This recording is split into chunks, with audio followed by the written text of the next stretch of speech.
Va para arriba. Nada, nada, nada. Entonces cuando vuelva a jugar lo quiero llevar.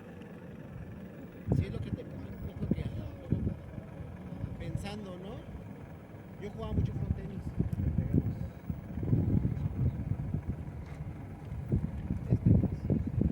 Entonces, exacto. Entonces a veces pasa eso. También haces una cosa y te lastimas. Por ejemplo, por el que no te pasa las natación, no se lo queda todo. Creo que ellos no tienen problema para subir allá, ¿verdad? No, pues son 4x4, mira. Cierto, que decir. Y traen garritas aparte. Sí. A ver, ¿a qué horas, Luis, eh? Ya estoy por pasarte por abajo, mejor.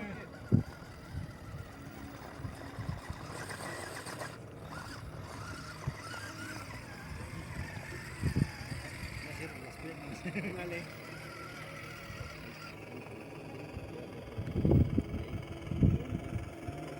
Ay, aquí ya sienten la calor.